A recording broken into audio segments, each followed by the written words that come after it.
My husband canceled my 40th birthday dinner 2 hours before it started because his mistress wanted him at her apartment instead. Not because he was sick.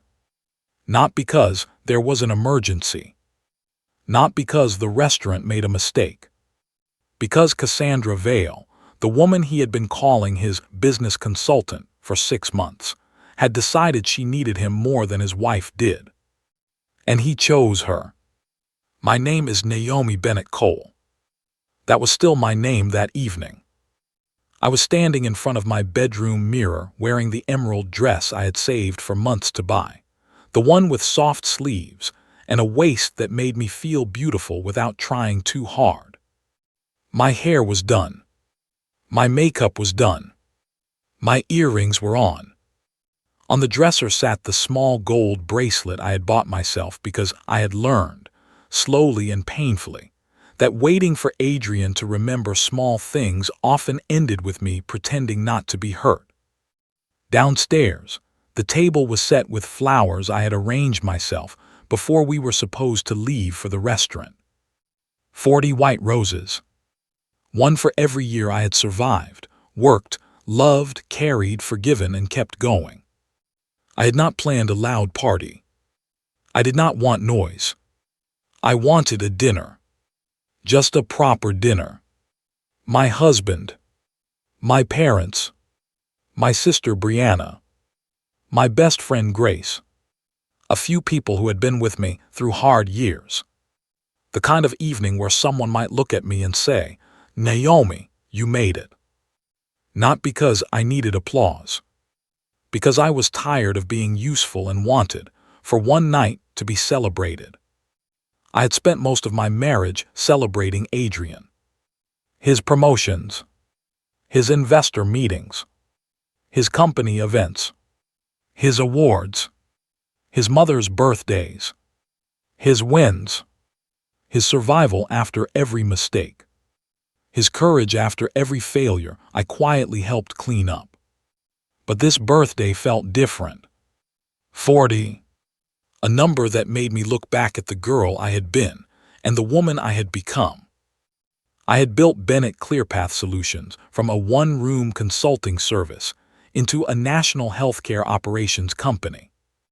I had paid off my parents' mortgage, helped Marcus, my brother, through more financial disasters than I could count, supported Brianna through nursing school, covered Adrian's early business losses, sat beside hospital beds, signed payroll checks, cooked when I was tired, smiled when I felt invisible. And somehow through all of it, I had reached 40.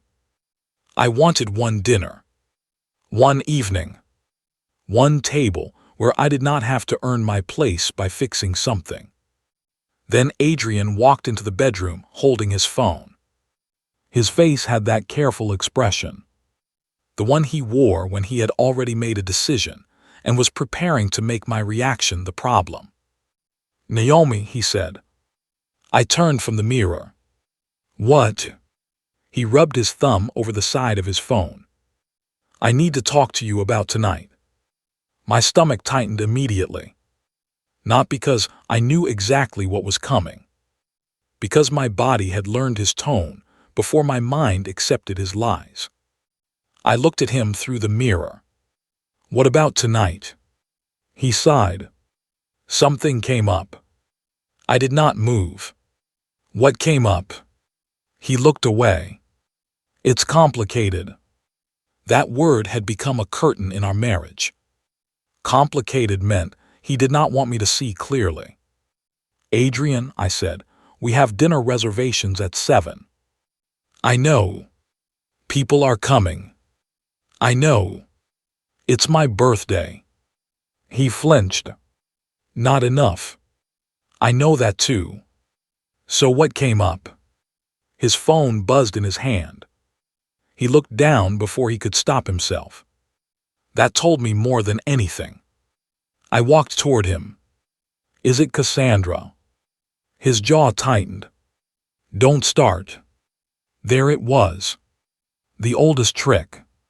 Turn my question into a fight before giving me an answer. I looked at his phone. Is it Cassandra? He exhaled sharply. She's going through something. I laughed once. It came out small and cold. Tonight, Naomi, on my 40th birthday. She's upset. I'm upset. He looked at me then. Really looked. And somehow, even with me standing there in the birthday dress, the one evening clearly planned, he still looked annoyed that my pain had arrived at a bad time for him. She needs me, he said. The sentence landed softly. That made it worse. She needs you, I repeated. Yes. And I do. He rubbed his face. That's not fair. What part? You're making this into a competition. No, Adrian, you did. I'm just losing it in my own bedroom. His face hardened. I can't do the dinner tonight. The room went still. The flowers downstairs. The restaurant reservation. The people driving over. The cake Grace had ordered. The little bracelet on my dresser. 40 years of me, canceled in one sentence. I stared at him. You are canceling my birthday dinner because Cassandra is upset. He said nothing. Silence can be an answer if it is ugly enough. I whispered, is she your mistress? His eyes flashed.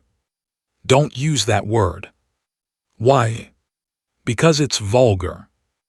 No, I said. What's vulgar is wearing your wedding ring while leaving your wife's birthday dinner for another woman. He stepped closer. Naomi, you need to calm down. No. He blinked. I realized I had never said it like that before. Not quietly. Not clearly. No. He said, this is exactly why I can't talk to you. You turn everything into drama. My birthday dinner is not drama. It is if you make it about your ego. My ego. I almost smiled from the shock. Wanting my husband to attend my 40th birthday was now ego.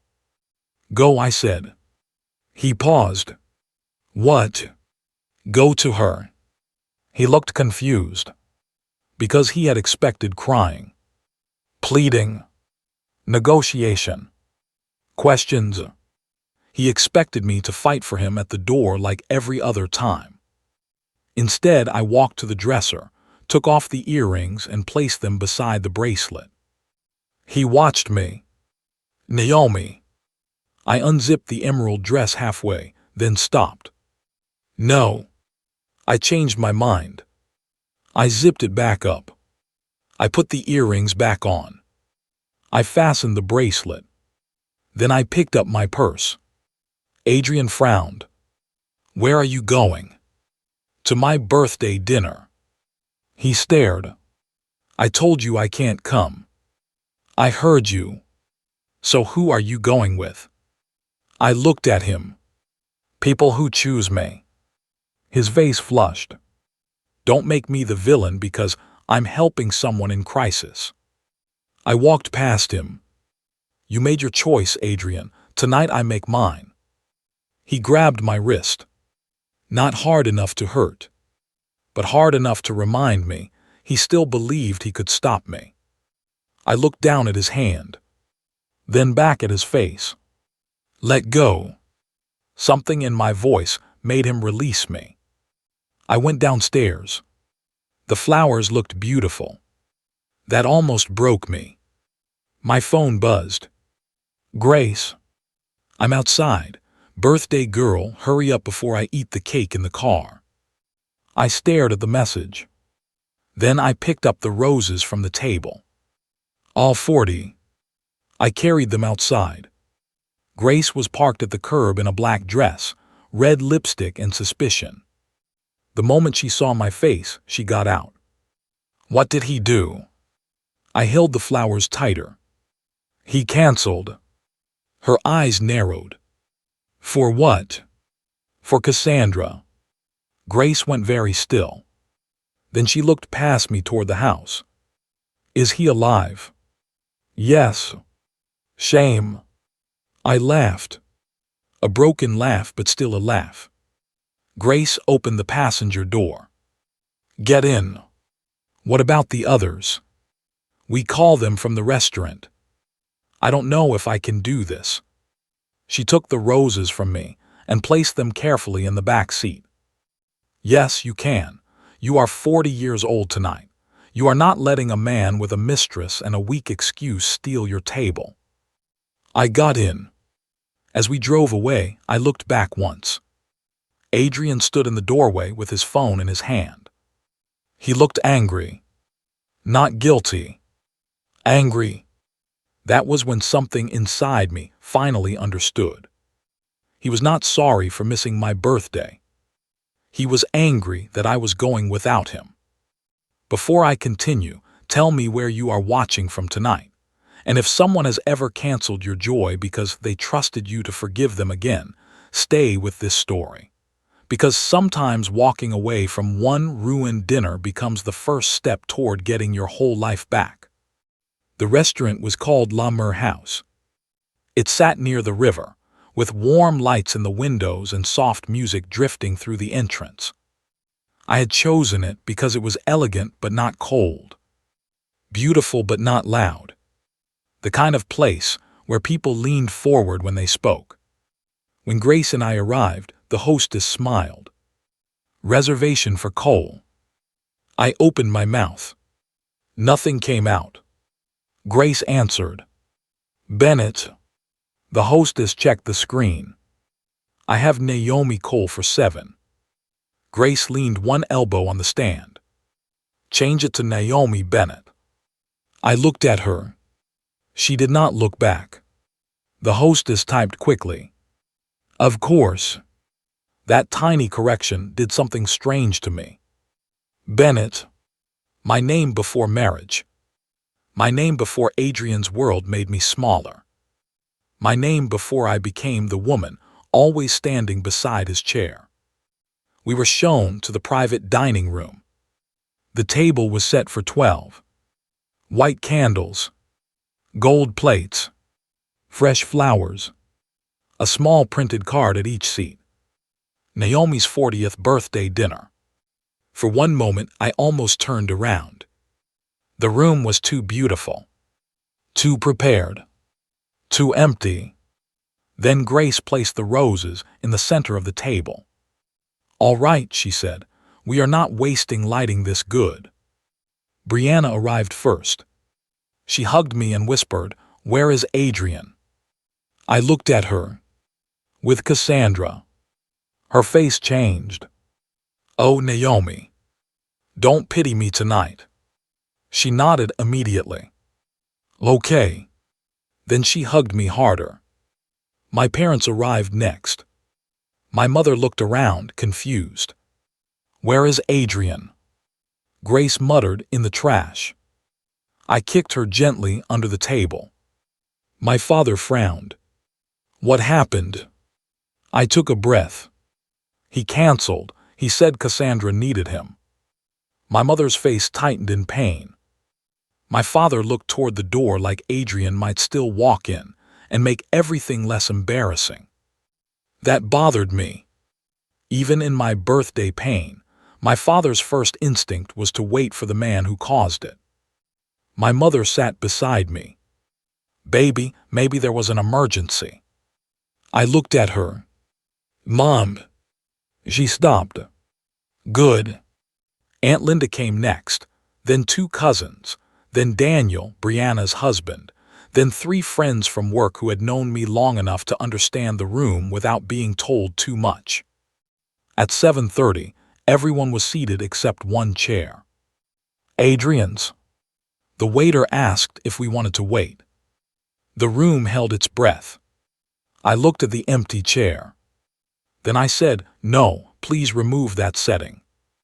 Grace smiled. Proud. The waiter took away the plate, glass, folded napkin, and name card. It should have hurt. It did. But it also felt like clearing space. Dinner began awkwardly. Of course. Pain does not disappear, because candles are lit. People were gentle. Too gentle. My mother kept touching my arm. My father kept looking at his phone. Grace kept refilling my water like hydration could prevent murder. Then Aunt Linda raised her glass. "Well," she said, "since the man who should be ashamed is absent, let us speak to the woman who is present." Everyone turned to her. She looked at me. "Naomi, I remember when you were 12 and cooked dinner because Patricia had a headache, Leonard worked late, and Marcus claimed he was too tired from doing nothing." Marcus was not present, thankfully. My father cleared his throat. Aunt Linda continued. "I remember thinking, this girl is going to carry too much if nobody stops putting baskets in her hands." My eyes filled. She raised her glass higher. "You made 40. You built a company. You paid bills that were not yours. You loved people who did not always know how to love you back. And tonight you still came to the table. That matters." My throat closed. Grace whispered, "Amen." Aunt Linda smiled. "So we celebrate Naomi, not wife of, not helper of, not fixer of Naomi." Everyone raised their glasses. Even my father. "To Naomi," they said. I cried then. Not loud. Just enough that Brianna reached for my hand. The food came. Slowly the room warmed. People told stories. Some funny. Some sweet. Grace told the story of how I cried after signing my first big client, and then asked if we could still use a coupon for dinner. Brianna told how I paid for her nursing exam fees, and then pretended it was just temporary support, even though she knew I never expected repayment. Daniel said I once explained hospital inventory systems at a barbecue and somehow made everyone care. My mother told a story from childhood. For once, she did not make it about sacrifice. She said Naomi used to line up her dolls and teach them how to run a business. She would say, "You must bring your receipts." People laughed. Grace pointed at me. "See, born ready." I laughed too. It felt strange. Good strange. Then the cake arrived. A small lemon cake with white frosting and gold candles. 40 of them would have been a fire hazard, so Grace had chosen 4 tall candles. One for each decade. The waiter placed it in front of me. Everyone sang. My phone buzzed during the song. "Adrian." I did not look. It buzzed again. Then again. Grace saw it and quietly took the phone, placing it face down beside her water glass. "Not tonight," she whispered. I blew out the candles. The room clapped. And for the first time that night, I smiled without forcing it. After dinner, I went to the restroom. In the hallway, I checked my phone. Adrian had sent 7 messages. "Where are you? You actually went. Naomi, don't embarrass us. Cassandra is in a bad place emotionally. You don't understand. My mother said people are asking where I am. You're making me look terrible. Call me." I stared at the last one. "You're making me look terrible. Not I'm sorry. Not happy birthday. Not I made a mistake. Only image." I typed one reply. "You did that yourself." Then I turned off my phone. When I returned to the room, Grace studied my face. "You okay?" "No." "Good, still honest." The dinner ended around 10. People hugged me outside the restaurant. My mother cried softly and said, "I'm sorry, baby." I knew she meant the night. Maybe more. My father hugged me stiffly, then held on longer than usual. "You deserved better tonight," he said. I closed my eyes. "Yes." He pulled back. "So why do you keep accepting less?" The question stunned both of us. I think he had not planned to ask it. Maybe seeing the empty chair finally showed him something he had ignored for years. I did not answer, because I did not know. Grace drove me home. The house was dark. Adrian was not there. Of course. I stood in the bedroom and looked at the mirror where the night had begun. The emerald dress still looked beautiful. My makeup was smudged. My eyes were tired. I took off the bracelet and placed it on the dresser. Then I removed my wedding ring. Not forever yet. Just enough to sleep. But when the ring touched the wood, the sound was louder than it should have been. A small metal truth. I slept badly. The next morning, Adrian came home at 6:12 a.m. I was awake in the kitchen, still in my robe, coffee untouched. He walked in wearing yesterday's suit, smelling faintly of perfume that was not mine. He looked surprised to see me. "Naomi." I looked at him. "Happy birthday to me." His face tightened. "Don't do that." "Do what?" "Act like I committed a crime." "No, just adultery and cruelty." He sighed. "I did not sleep with her last night." I laughed. Not because I believed him. Because he thought the location of his body was the only betrayal that mattered. "You left me on my 40th birthday for another woman and came home at sunrise." She was upset. So was I. "You had people." "I had people because you left." He put his keys on the counter. "You're being impossible." That word. Impossible. Women become impossible when they stop making betrayal easy. I stood. "No, Adrian, I'm being finished." He frowned. "What does that mean?" "I'm taking space." "Space?" "Yes." "You're leaving." "No, you are." He blinked. "This is my house too. It is jointly occupied, not emotionally safe. Vivian will send the legal instructions." His face changed. "Vivian, you called a lawyer." "Yes." "Over one dinner." I stared at him. That was the moment I knew he would never understand unless losing access taught him. "Not one dinner," I said. 12 years of being useful, 6 months of Cassandra, one birthday that finally showed me the whole marriage." He shook his head. "You're overreacting." "Maybe, pack anyway." His anger rose then. He called me dramatic, cold, influenced by Grace, ungrateful. He said women my age often became insecure. He said Cassandra was only a friend. He said the night had been complicated. He said I was punishing him for being needed by someone else. I listened, quietly. Then I said, "Are you done?" That stopped him. Because the old Naomi would have defended herself sentence by sentence. Explained. Cried. Begged him to understand. Asked what I had done wrong.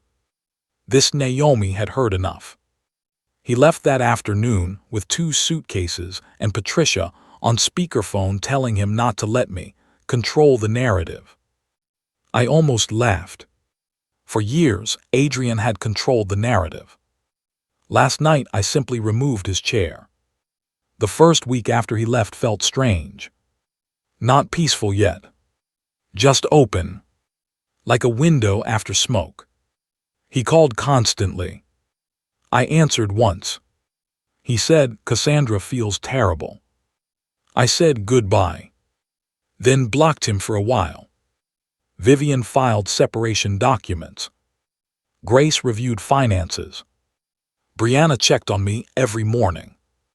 Aunt Linda sent soup. My mother tried to soften things at first. "Baby, marriage has hard seasons." I said, "Mom, seasons change. This is a pattern." She went quiet. Then she said, "You're right." That surprised me. She continued. I think I taught you to endure too much. That sentence almost made me cry.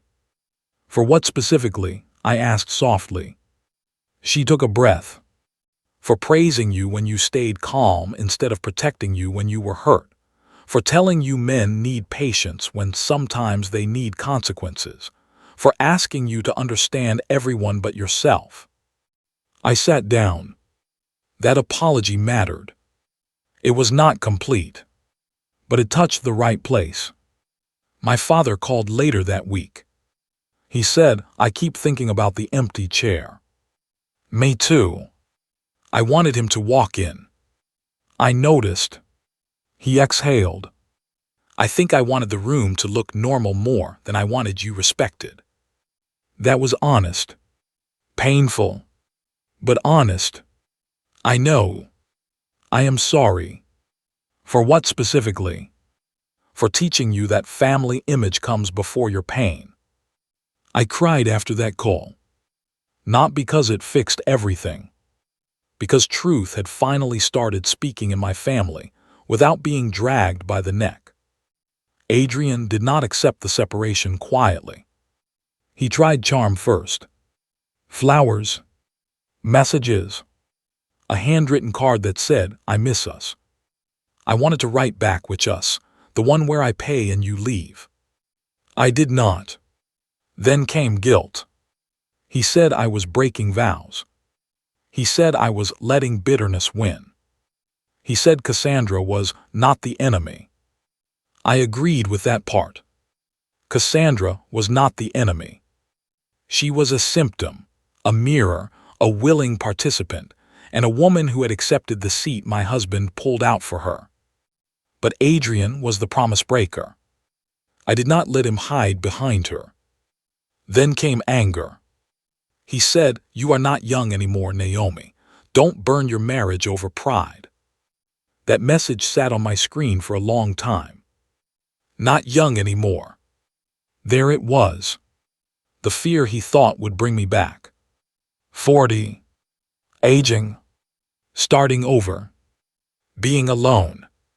He thought those words were walls. They were doors. I sent the message to Grace. She replied, tell him the warranty on foolishness expired at 39. I laughed so hard I cried.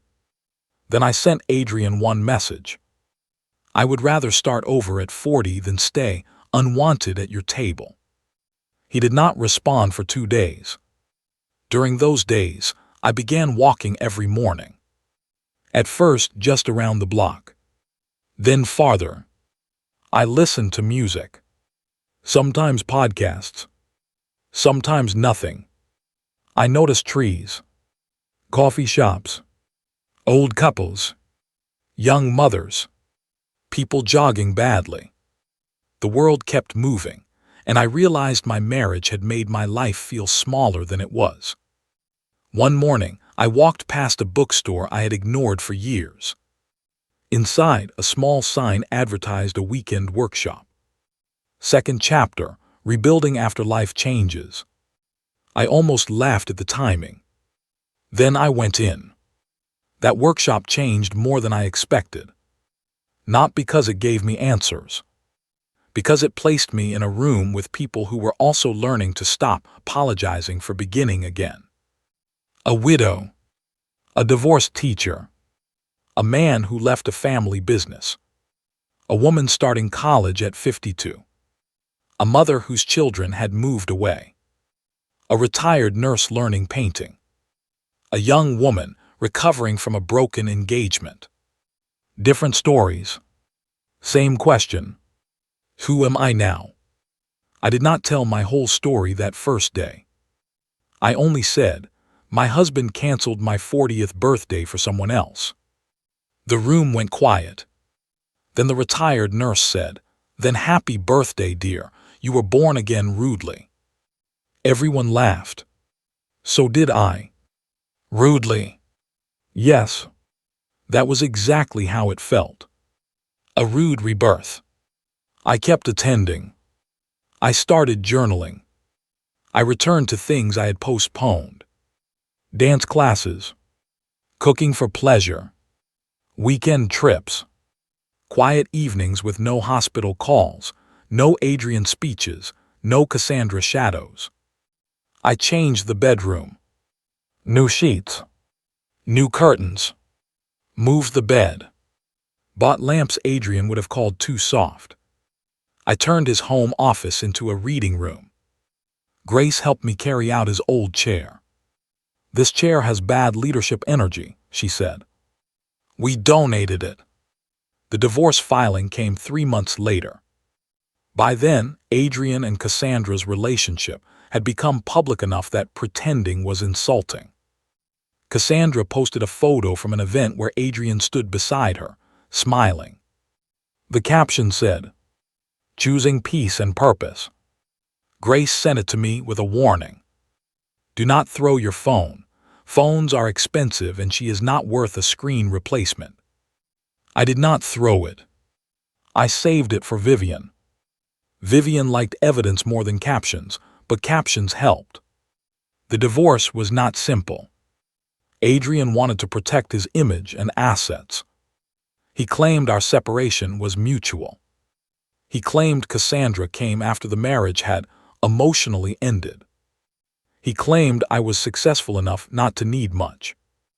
That last one made Vivian smile. Men love independent women until settlement, she said. We had documents, financial records, messages, hotel receipts, photos, testimony from people at the birthday dinner. Not because I wanted public revenge. Because Adrian wanted to rewrite the story. And I had learned something by 40. Silence is not always grace. Sometimes silence is a blank page other people fill with lies. Cassandra reached out once during the divorce. Her message was short. Naomi, I know you hate me. I am sorry for hurting you. I stared at it. Did I hate her? Some days, yes. Other days, I hated that she became the face of a marriage already rotting in places I had painted over. I replied, I don't need to hate you to know you were wrong. She answered, You're right. Nothing more. That was enough. Not forgiveness. A period at the end of a sentence. Adrian's mother, Patricia, never apologized properly. She wrote me one long message about marriage, temptation, and how strong women sometimes push men away by making them feel unnecessary. I forwarded it to Vivian. Vivian replied, This is not a message. It is a museum of excuses. I deleted it. The divorce finalized 11 months after my birthday. I returned to my maiden name, Naomi Bennett. The first time I signed it again, I cried in the parking lot outside Vivian's office. Grace sat beside me in the car. Happy belated birthday, she said. I laughed through tears. It's been almost a year. Exactly, long birthday. We went to lunch. Not at La Mer House. Not yet. That place still held the empty chair. Instead, we ate tacos at a small place with plastic tables and loud music.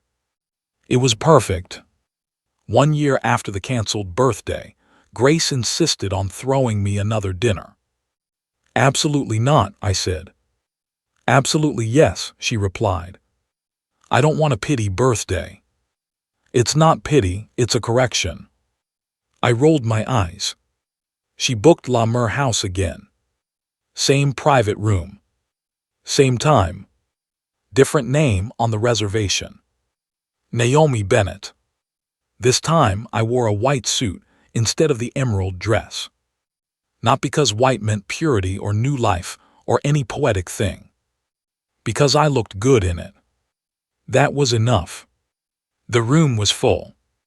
Grace, Brianna, Daniel, my parents, Aunt Linda, friends from work, people from the second chapter workshop. No empty chair for Adrian. No place set for absence. Only people who wanted to be there. Halfway through dinner, Grace stood. "Oh no," I said. "Oh yes," she said. She lifted her glass. "Last year, Naomi came here with 40 roses and one missing husband. Tonight, she comes with no missing parts. Let the record show that walking away was not the end of her birthday. It was the beginning of her life answering to her own name." Everyone clapped. I cried. Of course. Then my father stood. That surprised me. He held his glass awkwardly. "I want to say something." My mother looked nervous. So did I. My father cleared his throat. "Last year I asked Naomi why she kept accepting less. I have thought about that question many times. I should have asked myself why I watched her accept less for so long." The room grew quiet. He looked at me. "I am proud of you for walking away, not because divorce is easy, not because marriage does not matter, but because you remembered that you matter too." My throat tightened. "Thank you," I whispered. My mother stood next, crying already. "I used to tell my daughter to be patient with men, with family, with life.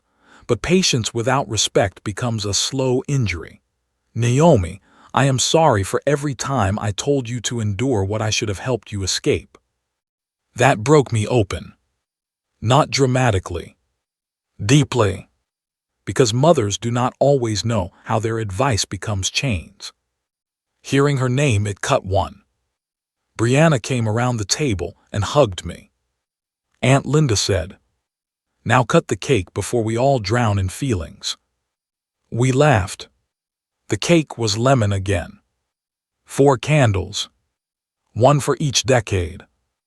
I blew them out. This time no phone buzzed. No one was missing who belonged.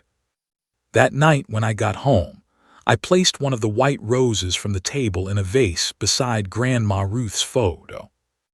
Then I opened my journal and wrote, "Walking away was not losing love. It was leaving the place where love had stopped living." That sentence became the beginning of something bigger. The second chapter workshop asked me to speak months later.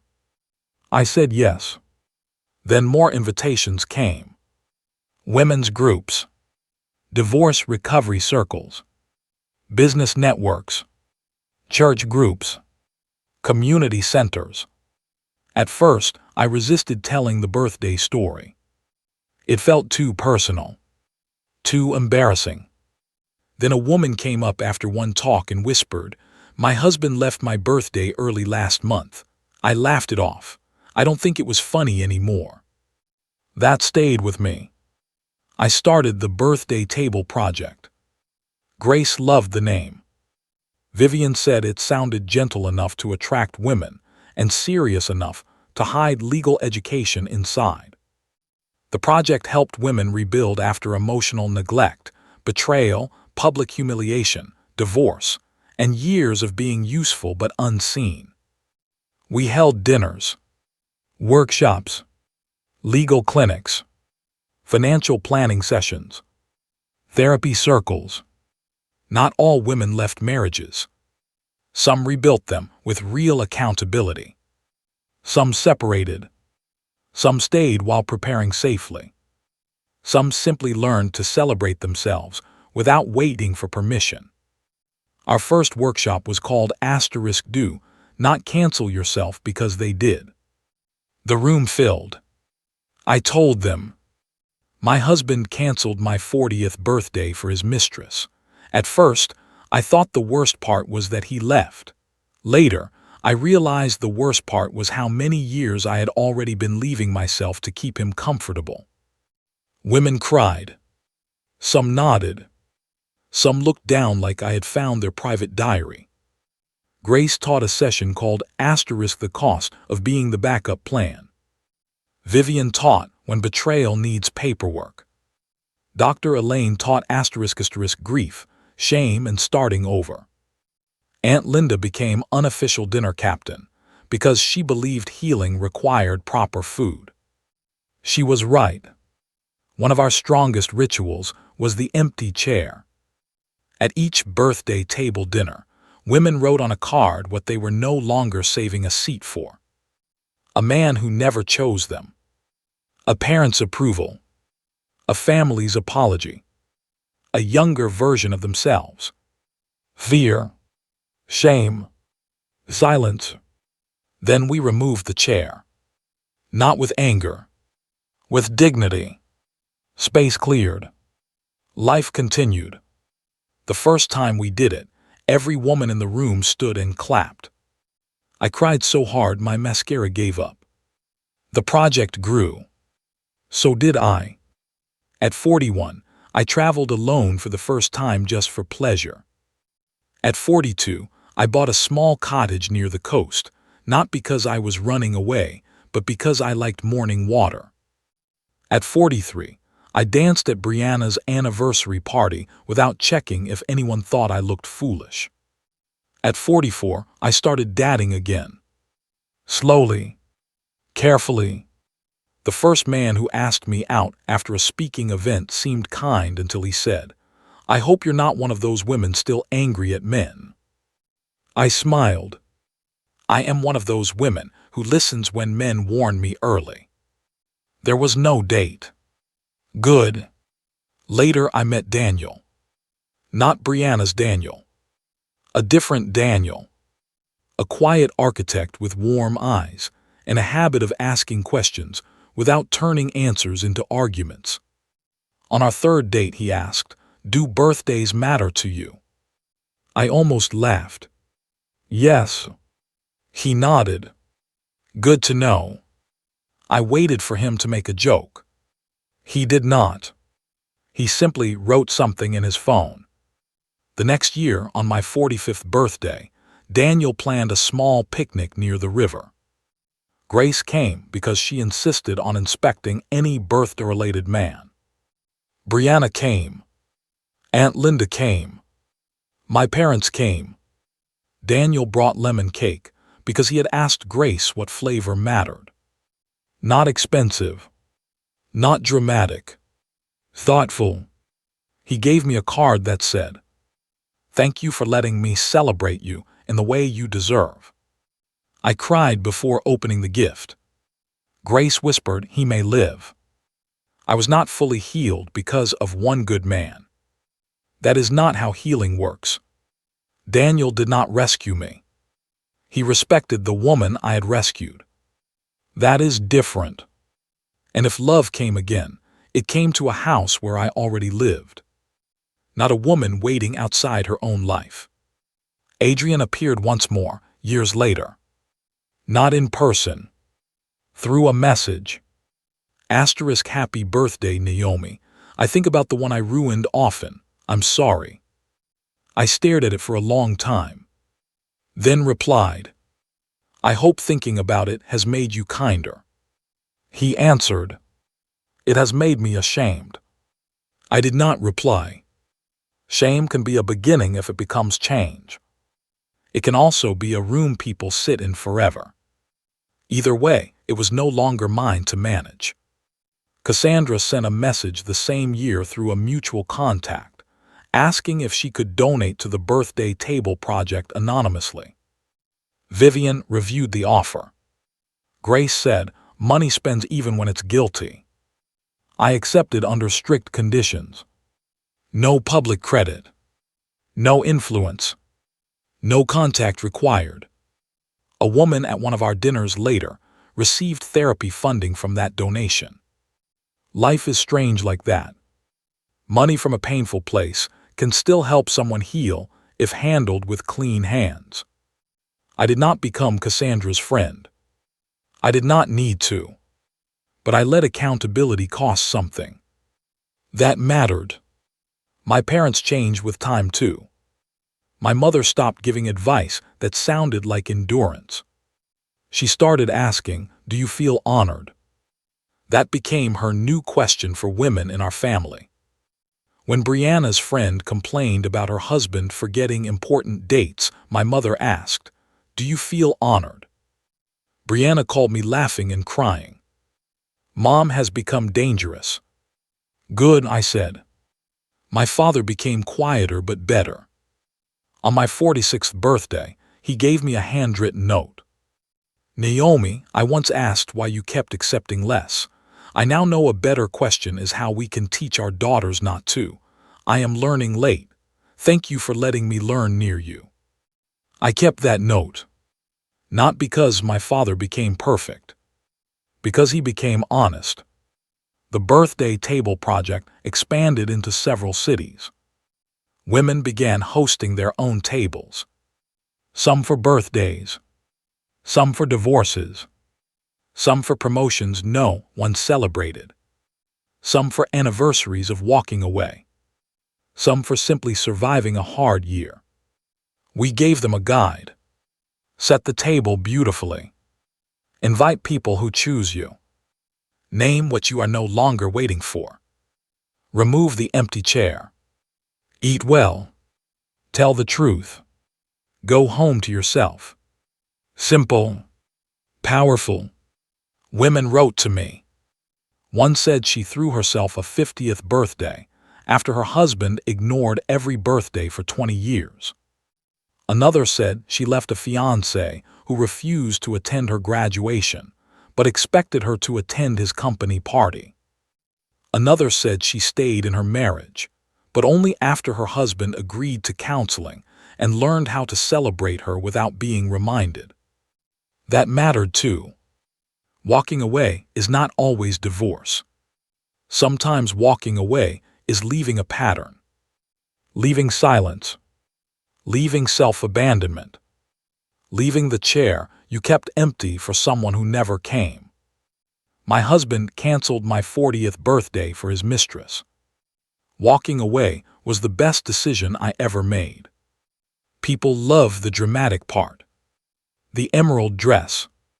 The flowers. The phone buzzing. The empty chair. The mistress needing him. The wife going anyway.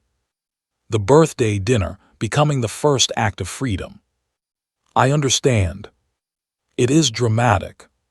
But the true story is not about a birthday dinner. It is about the moment I stopped auditioning for a man already watching someone else. It is about choosing the table where love actually sits. It is about understanding that being alone on your birthday is not the worst thing. Being married and still alone can be worse. It is about realizing that a canceled dinner can reveal a canceled pattern. If you are listening and someone keeps canceling your joy, pay attention. If they miss your birthdays but expect you at their celebrations, pay attention. If they call your needs drama and other people's needs emergencies, pay attention. If they make you feel selfish for wanting one night, one dinner, one moment of care, pay attention. If you keep buying your own gifts because waiting hurts too much, ask yourself what you are pretending not to know. You deserve to be celebrated. Not every day. Not with expensive things. But with attention. With respect. With presence. With someone who does not make you beg for the basics and then call you needy for asking. And if they cancel you, do not cancel yourself. Put on the dress. Go to the dinner. Remove the empty chair. Let the people who choose you raise a glass.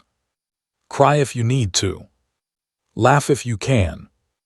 Then walk away from the pattern, one step at a time. Maybe walking away means divorce. Maybe it means counseling. Maybe it means boundaries. Maybe it means finally admitting the truth out loud. But whatever it means, do not spend the rest of your life waiting in a beautiful dress for someone who already left. Today, I celebrate birthdays differently. I do not measure them by who forgets. I measure them by whether I remember myself. Every year, I buy 40 white roses plus one more for the new year. The roses sit on my table. Not as proof of pain. As proof of survival. On the wall near my dining room, I framed the first name card from that dinner. Naomi's 40th birthday dinner. Under it, Grace added a small handwritten line. The night she came anyway. I told her it was too dramatic. She said so was he. She won. My name is Naomi Bennett. My husband canceled my 40th birthday for his mistress. I went to dinner anyway. Removed his chair. Took back my name. Built a table for women who had forgotten they deserved one. And learned that walking away was not the end of love. It was the beginning of loving myself without waiting for someone else to arrive.